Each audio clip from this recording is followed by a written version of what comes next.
Remarkable level पे हुआ है. लाइक अर्लियर हम लोग पेपर्स यूज़ कर रहे थे सारा, तो वो उससे पूरा ट्रांजिशन होके हम अभी 100% पेपरलेस हो गए हैं. Then we have a very good SAP system. SAP system, ये क्या है SAP? ज़रा उसके बारे में हमारे दर्शकों को बताएं. It's a system analysis and processing. एक सॉफ्टवेयर होता है जिससे हम हमारा पूरा ट्रांजेक्शन्स जो होते हैं वो सारे SAP सिस्टम से कर सकते हैं. अर्लियर हमको बोलना पड़ता था ये करो वो करो, अभी हम सिस्टम की क्लिक से. नमस्ते, वेलकम. आपका नाम? देवांशी सोनी. कितने साल से यहाँ काम कर रही है देवांशी? मुझे यहाँ पे अभी 1 साल होने आया है. 1 साल होने आया है. चलिए बताएं पहले. यस, तो जैसे मैं एक एग्जांपल दूँ, पहले मुझे प्रोडक्ट क्लियर करने के बाद हमको डिस्पैच को बोलना पड़ता था कि भाई ये प्रोडक्ट क्लियर हुआ है, ये बैच क्लियर हुई है, आप उसको मार्केट में बेच सकते हो. Now it is on just a click.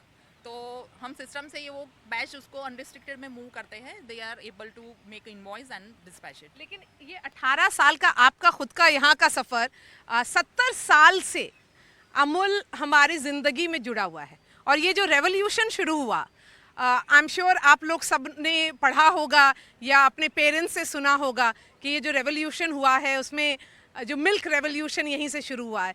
तो अब डिजिटल पूरा हो गया है, पूरा सिस्टम 2 साल में डिजिटल हो गया है, यही आप बता रही हैं. यस, अभी हम लोग 100% पेपरलेस है, हो गए हैं ऑलमोस्ट. एंड और ये पेपरलेस में होने में कितना टाइम लगा? Almost 1 year.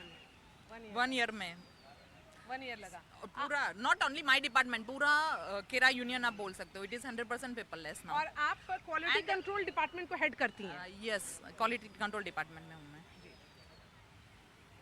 12 साल का सफ़र, 12 साल बताया ना? हाँ, मेरा 12 साल कंप्लीट हुआ है. 2012 में ज्वाइन किया था मैंने. अभी 12 साल में तो बहुत कुछ सीखा है, नया सीखा है, और मेरा सफ़र परफेक्टली अच्छा चल रहा है अभी तो. हाँ, लेकिन ये 12 साल में देश ने क्या देखा है अमूल को और बदलते हुए, और आपने अंदर में क्या देखा है बदलते हुए, और बदलाव में आप शामिल हुई हैं इस बदलाव में? मैम, मैंने जब ज्वाइन किया 2012 में, तो सब मैम ने जैसे बोला वैसे हम पेपर वर्क ही करते थे कि जो भी हम एनालिसिस करते उसको डॉक्यूमेंटेशन में सब रिजल्ट्स नोट करते थे, फिर सिस्टम में डालना पड़ता था, वो सब था. अभी डिजिटलाइजेशन के बाद हम जैसे टेस्टिंग करते, रिजल्ट्स आते, पूरे सिस्टम में ही एंट्री करते हैं, और फिर वो सिस्टम में ही दिखाई देते हैं कि ये रिजल्ट्स आए. मतलब किसी को भी देखना है तो वो SAP में जाके देख सकते हैं कि हमारे टेस्टिंग में क्या रिजल्ट्स आया था. मतलब वो पेपर देख के निकालने की ज़रूरत नहीं पड़ती. अभी 5 साल पहले का भी कुछ देखना है तो सब सिस्टम में मिल जाएगा. और आप लोग कोई 7 महीने से है, कोई 1 साल से यहाँ है, और आपने क्या पढ़ाई की है और कब यहाँ पर आप आई? मैंने dairy tech plus dairy microbiology किया है, और मैं 7 मंथ अगो आई हूँ यहाँ पे.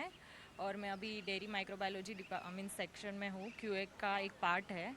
और मैं यहाँ पे आई, जो मीन्स मैंने जो स्टडी में जो भी सीखा है उसको मैं यहाँ पे कैसे इम्प्लीमेंट करती हूँ, यहाँ पे क्या क्या सीख सकती हूँ, और अभी मेरा मैं क्या आउटपुट देती हूँ और मुझे क्या सीखने को मिलता है, वो अभी मैं लर्न कर रही हूँ. और यहाँ पे बहुत कुछ है, बहुत कुछ सीखना है यहाँ बहुत पे. कुछ सीखना है. आपने क्या क्या सीख लिया 7 महीने में? बहुत कुछ सीख लिया है. क्वालिटी एनालिसिस पूरा सीख रही हूँ अभी, पर बहुत सारा सीखने को बाकी है. नए जनरेशन की महिलाएं हैं आप लोग, आप लोग भी हैं. हम लोग भी नए जनरेशन ही में आएंगे. तो उन लोगों को एक ओल्ड प्रोडक्ट, लेगेसी प्रोडक्ट में क्या इंटरेस्ट है? अमूल में क्या इंटरेस्ट हो गया? Old is gold. Of course old is gold. जो क्वालिटी है अमूल की, हम कहीं पे भी जाते हैं ना, अमूल का है तो हाँ ठीक है, आँख बंद करके ले लीजिए, ये सही होगा, ये ट्रस्टेड ही है, एक भरोसा रहता है. अमूल पे भरोसा है, बहुत ज़्यादा भरोसा, यकीन है. और यहाँ पे आके हमने देख भी लिया है. इसीलिए हमारे यहाँ पे विजिटर्स आते हैं. एक्चुअली मैं पब्लिक रिलेशन ऑफिस में हूँ. हमारे जितने भी विजिटर्स आते हैं उनको भी हम यही सब दिखाते हैं, ताकि उनका भी एक ट्रस्ट जो है वो एक बुनियाद पे आ जाए कि हाँ, जो हमने सुना है वो हकीकत में ऐसा है. हाँ, इतनी मेहनत होती है इस प्रोडक्ट को बनाने में. यस, और वो फिर आपके तक पहुँचती है without any human error, without any contamination. Human error और कंटामिनेशन के बिना. और अभी जो पूरा डिबेट चल रहा है MDH को पर, आपने देखा होगा मसाले पर इतना चल रहा है, उस पर कुछ बोलेंगी? सॉरी, उस पर नहीं बोलेंगी. चलिए, हम महिलाएं हैं तो अब चुनाव इंडिया का है तो चुनाव पे चर्चा कर लेते हैं. तो महिलाएं किस मुद्दे पर वोट करेंगी? क्या सोच करके वोट करेंगे जब आप जाएंगे अपना मत देश देने? का विकास होना चाहिए एक तो सबसे पहले, तो वो तो सबसे पहला मुद्दा है। देन इंटरनेशनल लेवल पे जो अभी इंडिया का रेपुटेशन है वो भी एक मेजर पार्ट है। सो आपके जो भी आए जो भी पार्टी आए मेरे लिए वो नहीं है, बट देश जाना चाहिए, देश का विकास होना चाहिए एंड रिकग्निशन मिलना चाहिए कंट्री को। विकास और रिकग्निशन के नाम पर आपका महिलाओं को इतनी फ्रीडम मिलनी चाहिए, महिलाएं कहीं पे भी जाए उनको सेफ्टी फील होनी चाहिए। जैसे हमारे गुजरात में काफ़ी ज़्यादा सेफ्टी है अदर स्टेट्स के हिसाब से, वैसे तो अभी पूरे देश में ही अब सेफ्टी जैसा फील हो रहा है धीरे धीरे, पर कोई भी पार्टी आए वुमन को सेफ्टी रहनी चाहिए। आपके लिए सबसे इम्पोर्टेंट इशू? मेरा यही है मैम कि अभी गुजरात में तो बहुत ज़्यादा वुमेंस का सेफ्टी वो सब चल रहा है, पर अभी और ज़्यादा इम्प्रूव हो। और ये मोदी जी के आने के बाद तो बहुत कुछ चेंज हो गया है। क्या तो change हुआ अभी जो भी पार्टी आए तो ऐसा ही काम करे कि पहले महिलाएं भी इतनी सेफ नहीं थी, और अभी भी क्या है, अभी कुछ भी रात को भी ट्रैवल करना है, कुछ भी है तो बहुत इजी है हम लोगों के लिए। तो आगे भी जो भी हो ऐसा ही डेवलपमेंट हो। ये आप लोग गुजरात की महिलाएं, तो कोई एक सेंस ऑफ प्राइड है कि गुजराती देश चला रहा है? हाँ, ये रहता है, बहुत बहुत ये बहुत रहता है अच्छा दिमाग में। लगता है कि हमारे यहाँ का कोई लीड कर रहा है।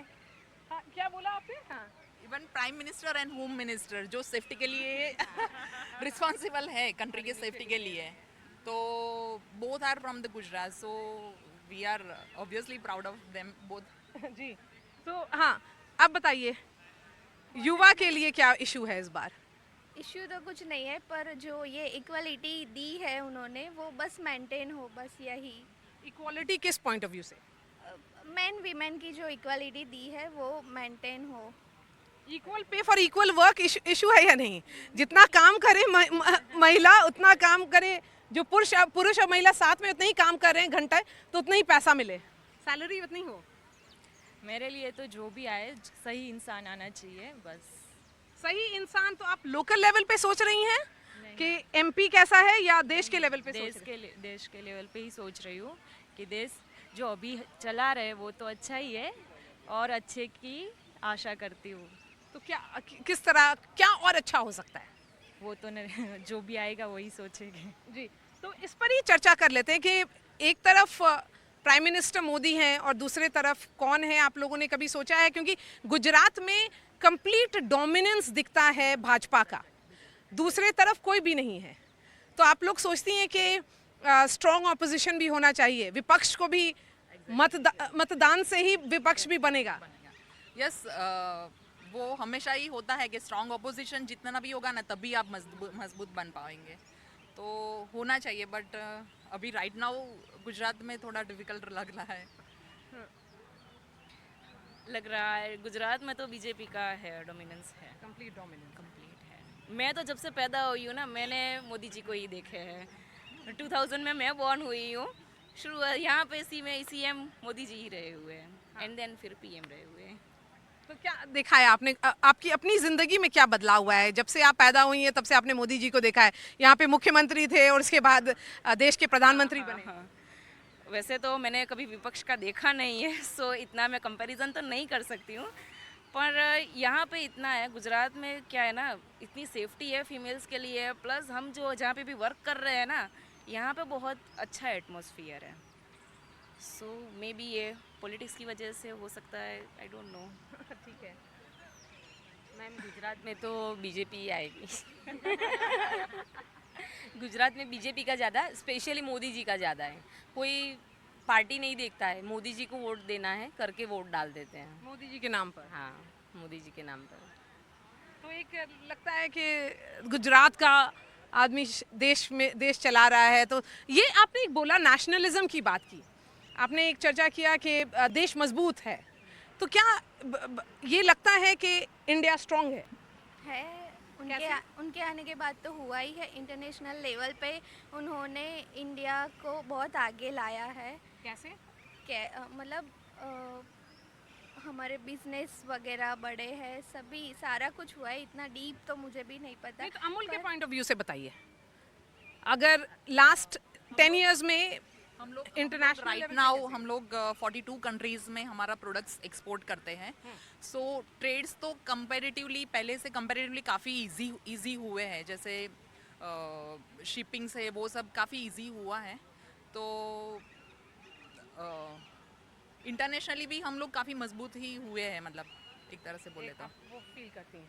कुछ एग्जाम्पल दीजिए इंटरनेशनली कैसे आपको लगता है कि मजबूत हुई? लाइक जैसे अभी रशिया यूक्रेन वॉर हुआ था, तो उसमें भी मोदी जी का एक कंसर्न लिया गया था. देन इजराइल एंड गाजा वाला जो हुआ उसमें भी कंसर्न लिया. अभी काफ़ी सारी जगह पे इंडिया को अप्रोच किया जाता है for the peace and all this things. Peace के लिए या इंडिया पीस मेकर है. Right now. और प्राइम मिनिस्टर मोदी का इसमें क्या रोल है, आप देखती हैं?